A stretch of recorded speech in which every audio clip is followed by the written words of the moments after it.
दोस्तों, आप लोगों ने अनाज, फल और सब्जियों की खेती के बारे में तो सुना होगा और कई सारे लोग करते भी होंगे, क्योंकि हमारा देश कृषि प्रधान देश है जहाँ पर खेती होना बिल्कुल आम बात है।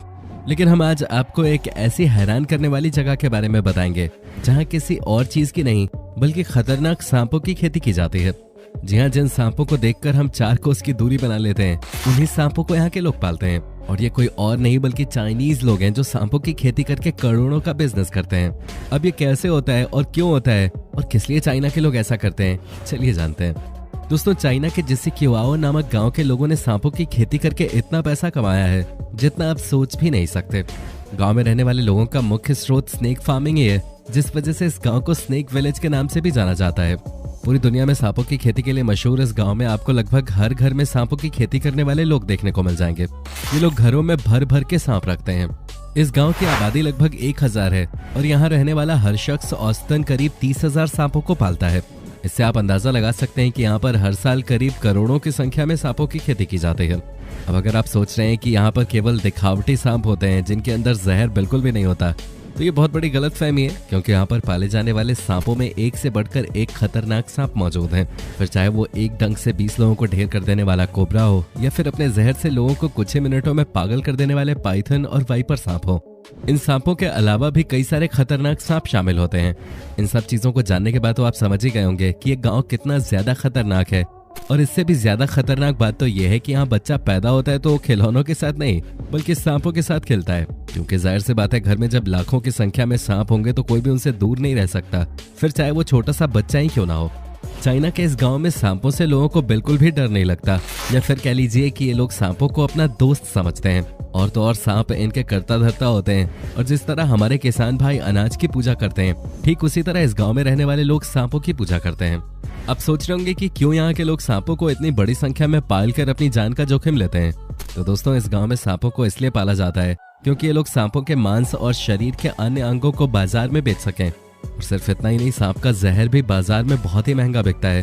और अगर आपको अंदाजा नहीं है तो हम आपको बता दें कि 1 लीटर खतरनाक सांप के जहर की प्राइस लाखों में नहीं बल्कि करोड़ों में है।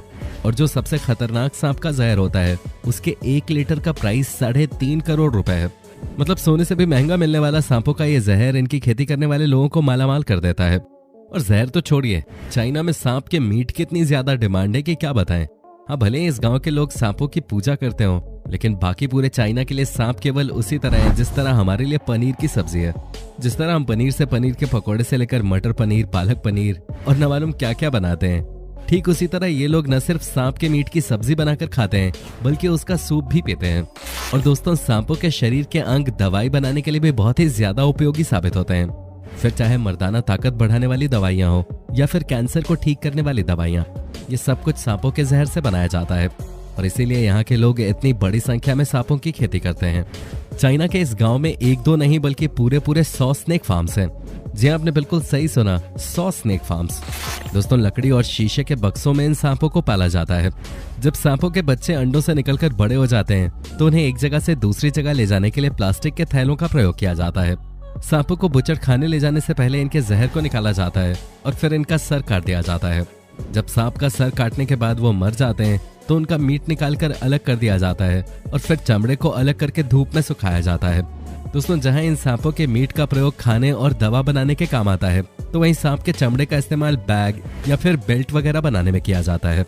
इतना कुछ जानने के बाद आपके दिमाग में ये जरूर चल रहा होगा कि आखिर यहाँ पर इस गांव के लोगों को स्नेक फार्मिंग का आइडिया आया कहाँ से। तो दोस्तों, कुछ सालों पहले इस गांव में यांग होंग चैंग नाम का एक किसान रहता था। एक बार ये किसान इतना ज्यादा बीमार पड़ गया कि गरीबी के कारण वो अपनी दवा तक के पैसे नहीं जुटा पा रहा था। इसी दौरान यांग ने अपना इलाज करने के लिए एक जंगली सांप को पकड़ा और उसकी मदद से बनाई दवा काम आ गई और वो ठीक हो गया। जिसके बाद इनको ये पता चल गया कि सांप न सिर्फ इंसान की जान ले सकते हैं बल्कि इनके इंटरनल पार्ट्स से बनाई गई दवा इंसानों की जान भी बचा सकती है। इन सारी चीजों को देखते हुए यांग ने सांपों की खेती करनी शुरू कर दी, जिससे इन्हें बहुत ही बड़ा फायदा हुआ। और फिर इनको देखकर इनके गांव के बाकी लोग भी सांपों की खेती करने लगे और धीरे धीरे इस प्रोफेशन में ये इतने ज्यादा इन्वॉल्व हो गए कि आज ये पूरा गांव स्नेक विलेज के नाम से ही जाना जाता है। वैसे तो यहाँ के लोग सांपों से नहीं डरते, लेकिन एक सांप है जिससे इन्हें डर लगता है, और वो है 5 स्टेप स्नेक। अब इस सांप के ऐसे नाम के पीछे की वजह बहुत डरावनी है, क्योंकि जिस किसी को भी ये सांप काट लेता है वो केवल 5 कदम ही आगे बढ़ पाता है और फिर उसके बाद इस सांप की मौत हो जाती है। दोस्तों, इस सांप की कीमत बाजार में बहुत ही ज्यादा है, क्योंकि इसका जहर बहुत ही ज्यादा तेज है। इस तरह के सांपों को पालने के लिए विशेष तौर पे जिन पेड़ों की जरूरत पड़ती है उन पेड़ों को यहाँ पे उगाया जाता है और इन्हीं पेड़ों पे ये सांप अपनी जिंदगी गुजारते हैं। लेकिन दोस्तों, पिछले कुछ समय से कोरोना महामारी के शुरू होने की वजह से जब से ये चीज सामने आई कि इस महामारी के फैलने का बड़ा कारण जानवरों का मीट हो सकता है, तब से चीन की सरकार ने कुछ समय के लिए सभी तरह के जानवरों के मीट बेचने पर पाबंदी लगा दी थी। और जब ये पाबंदी लगी थी तो इस गांव के कई लोग बेरोजगार हो गए, क्योंकि पूरे साल चलने वाली इस महामारी ने लोगों को खाने तक को मोहताज हो गए।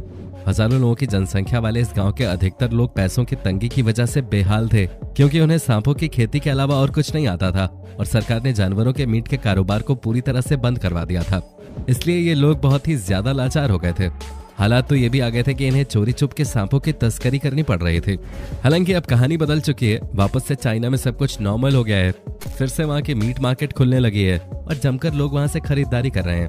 परंतु जब से ये कोरोना वायरस फैला है तब से चाइना की सरकार और वहाँ के लोग बिल्कुल फूंक फूंक कर कदम रख रहे हैं, क्योंकि जाहिर सी बात है कोई भी मरना नहीं चाहता है और ये चाइना जानता है कि ये महामारी कितनी ज्यादा खतरनाक है।